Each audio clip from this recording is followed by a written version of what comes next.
He came up to me right after. We had a discussion about it. We can't have it. He knows that.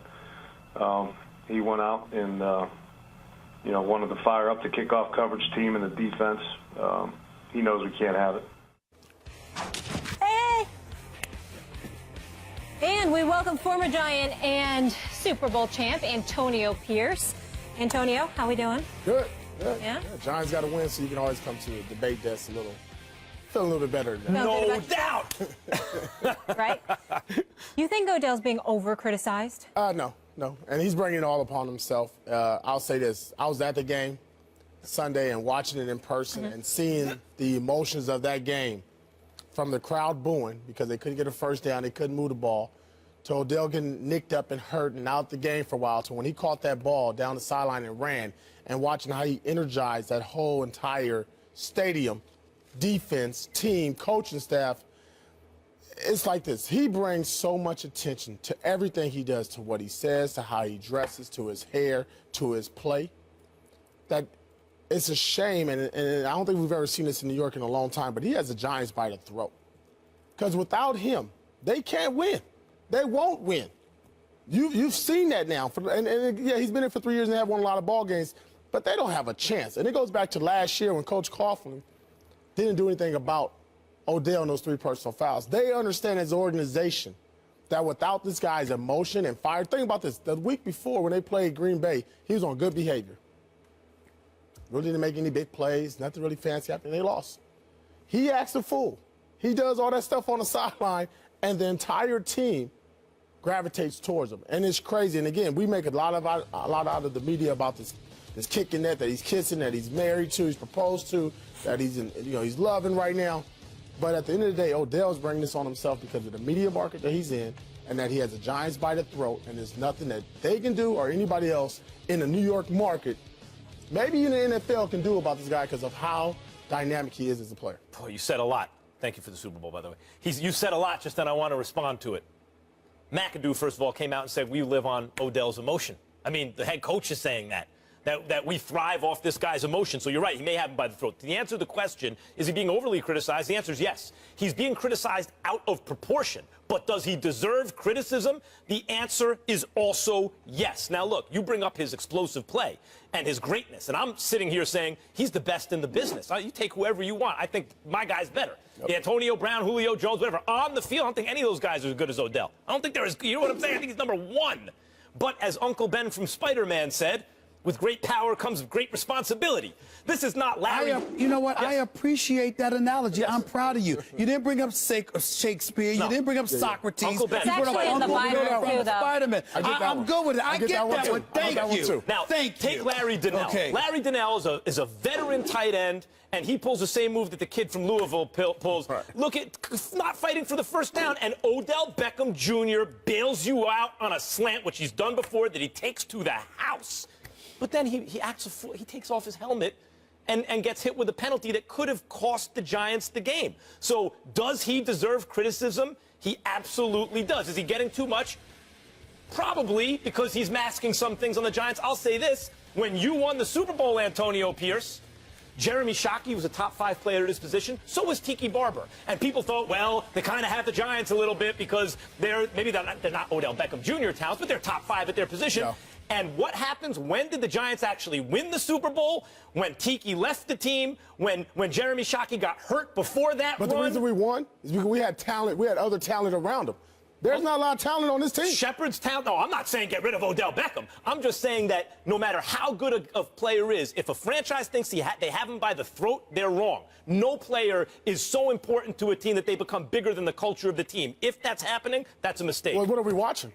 What are we watching? It's happening each and every week. Well, they believe that the energy is good for them, but they got to rein in when it gets out of control. They can't. Then they're showing you that they can't. Are you finished? Let me tell you something. I don't give a damn what kind of attention Odell Beckham Jr. is bringing to himself, or the fact that you might believe that, you know what, he's got to calm down. I won't refute that, but I must admit, Antonio Pierce, I find myself ashamed of you today. This is the first time I've ever felt this way about you. In all the years that I know, you know I got love for you, baby. I'm quite ashamed of you today. I can't believe what's coming out of your mouth. Let me get this straight. You have a quarterback in Eli Manning that has led the league in interceptions in 07, 10, and 13. 26, 29, 32 interceptions. That's Eli Manning. You have a quarterback who's been the quarterback of the franchise and hasn't missed a game in over a decade. But they've missed the playoffs in 6 times in the last 7 years. You have a coach who's in his first year, who was who was working with Eli Manning, the protege of Mike McCarthy in Green Bay before he came to the New York Giants. By the way, when the Giants decided to let go because we needed a culture change, they got rid of Tom Coughlin and kept everybody else. As far as I'm concerned, I think they even kept the ball boys, the equipment men, whoever was the sanitation workers. They kept everybody. The only person that's gone is Tom Coughlin. And we're sitting here and looking at Odell Beckham Jr. as the problem. I'm sorry. Where the hell were y'all 6 of the last 7 years? 2 of those years was the only time that Odell Beckham Jr. has been there. What about the other 4 years when you didn't make the playoffs? What about the model of inconsistency that you've been? I love Jerry Reese as a person. A legitimate argument could be made if Tom Coughlin had to go, he should have gone too. And I got love for the man, and I'm rooting for him. I hope that he achieves success. But the fact of the matter is that they haven't shown up. And we got the same problems. Rush and attack. How many times we've been questioning their running game? It's ranked 30th in the league right now. We've been questioning their defense against the pass. Where they rank? Number 22 overall. And then, of course, Eli. 8 touchdowns, 6 interceptions, a QBR, one of your favorite stats, of 60. But we talking about Odell? Come on, y'all. I'm not trying to say that the man is not problematic. Odell clearly has his emotional issues. We don't know what they entail. We don't know how expensive they are. We just know there are issues that need to be addressed. And we'll just leave it at that. But the brother shows up to play. I don't want to hear from McAdoo. I don't want to hear from Eli Manning, who's the epitome of professionalism. Always says the right things. Never says a critical word, Giants fans, ever. But he's on WFAN radio yesterday talking about how his act would be tired if he didn't produce on the field. Shouldn't have said that. Hold on. What does that tell you about Eli, though? He's getting tired and fed up. Tell me. He's getting tired and fed up. I'm not saying he's not. I'm saying I've been tired of you, Eli. That's my point. I'm not saying, listen, I don't mean that Eli can't play. I know he's a 2-time Super Bowl champion. That's not where I'm going. That's not where I'm going. 6 times in the last 7 years. I mean, my Lord, you listen to Janet Jackson. I know she ain't made an album in a while, but we all remember What Have You Done For Me Lately? This man has not done much. I mean, 6 times in the last 7 years, you don't make the playoffs, and you gonna go on New York radio talking about this brother when he's the only reason Eli's relevant? You know why the only reason? You know why he's doing that? Because it's my team. That's what he's letting everybody know. Regardless of what we talk and how much we talk about Odell, Eli's saying this is still my team. And I don't have a problem with that. But I got a problem with you because you are a Super Bowl champion. You are a former Giant. You know as well as I do that right now, Odell Beckham Jr. ain't the problem. No, I didn't say he's on the problem. That was a question. He's being over-criticized. I said he's bringing that on himself by his actions. And the team and nobody can do anything about it. So he's going to just be out of control until it gets to a breaking point where the bubble pops on him and he ain't ready for what's about to happen. I throw this at both of y'all. If Odell didn't become a distraction, would he have started seeing the ball more?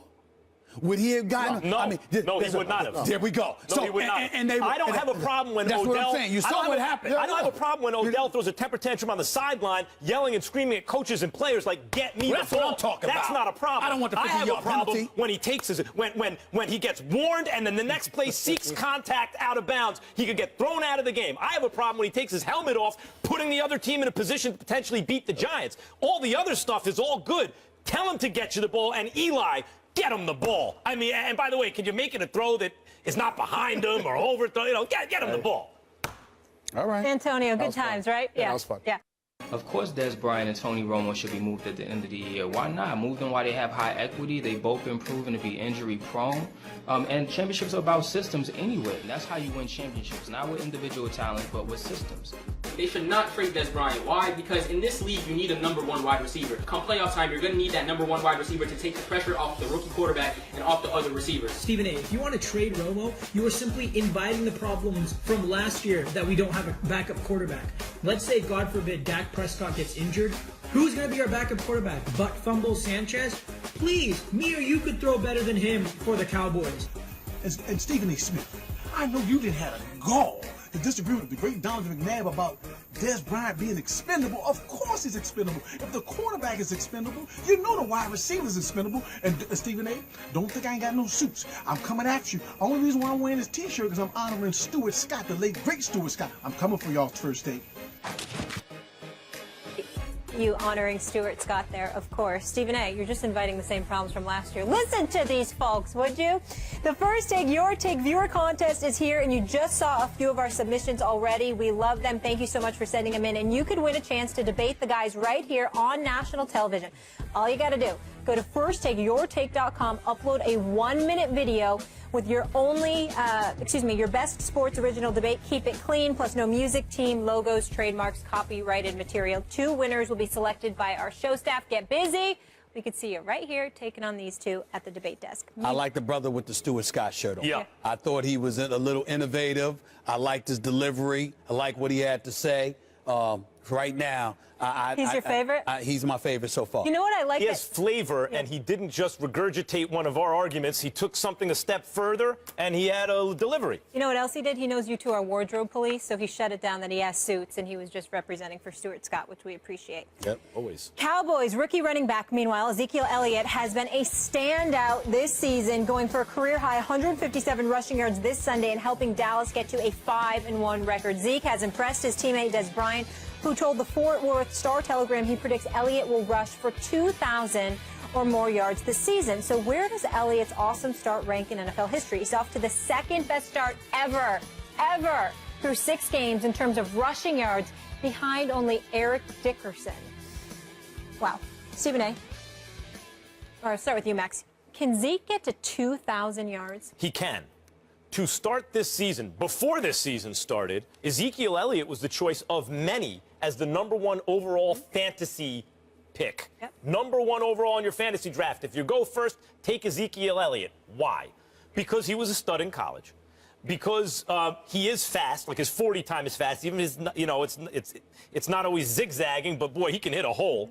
And because the Dallas Cowboys have not only the best offensive line in the game, but they plan to use it. The plan coming into this season, even with Romo as quarterback, was they're going to hand the ball to Ezekiel Elliott more than any team is going to hand the ball to their running back. And unlike a team like Los Angeles, where they're just going to stack the box against Gurley because they have no other offense. In fact, there are some other offensive weapons on Dallas. They're going to have to play Dallas a little more honestly. So everyone knew Ezekiel Elliott was going to eat this season, which is why not getting off to the fastest start the first couple games, people like me were like, whoa. The game plan is to give him the ball. They're giving it to him. The offensive line is amazing, and he's still not racking up the yards. He needs about 120 yards a game the rest of the way to get to 2,000 yards. It's been done before, after all.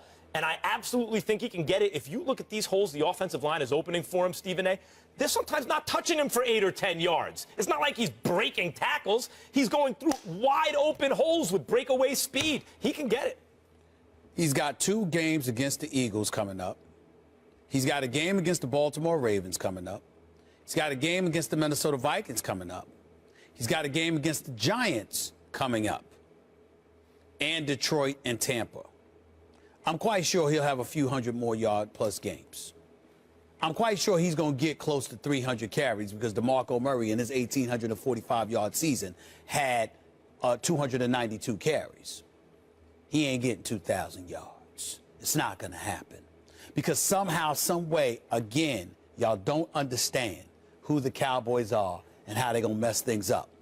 It's easy to give him the ball that much now because Des Bryant's not there, okay, and Tony Romo is not back. You don't have questions and trepidation about that. Remember, it don't matter who you start if all you're going to do is hand the ball over to Ezekiel Elliott.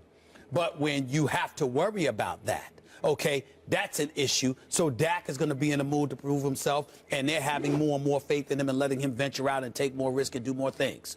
Then you've got Des Bryant and his imminent return. You still got Jason Witten and Cole Beasley to get the ball to. You have Darren McFadden ultimately coming back with Alfred Morris already there, even though Alfred Morris only got like 33 carries and Ezekiel Elliott already has 137.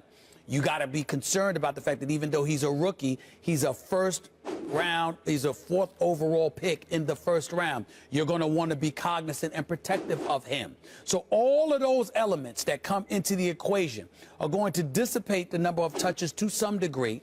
It's going to interfere with what they've been doing over the first 6 games. And as a result, that's going to get in the way. I'm not saying he couldn't, meaning he doesn't have the ability to pull it off, because he clearly does, particularly behind that offensive line. But one of those elements, if not a multitude of them, will come into play, which will prevent him from getting 2,000 yards. I disagree.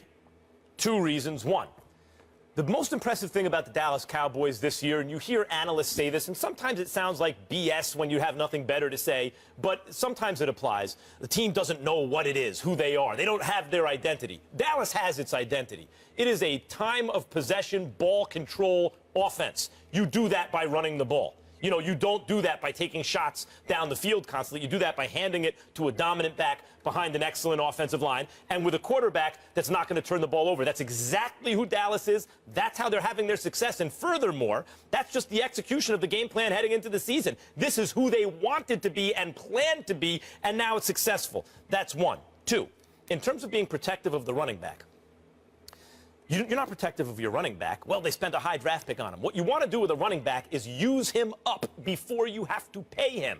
Right now, you don't really have to pay him. And running backs, the shelf life is they start to kind of fall off at 28 by 30. They're just not the same. Use them up now. We only got a couple of seconds left. I heard your point. Hear mine.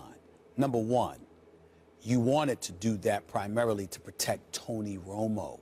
You don't have such concerns with Dak Prescott. Okay, you have to look at it from that perspective. And I think that absolutely cannot be ignored. And number 2, you would be right about Ezekiel Elliott, but keep in mind this point. What were the ingredients to their success as 3-time Super Bowl champions? Yes, you had Emmitt Smith with a Michael Irvin, the playmaker, with a Hall of Famer in quarterback Troy Aikman. But the combination of the trio, it was a yin and a yang to it. It was a combination of going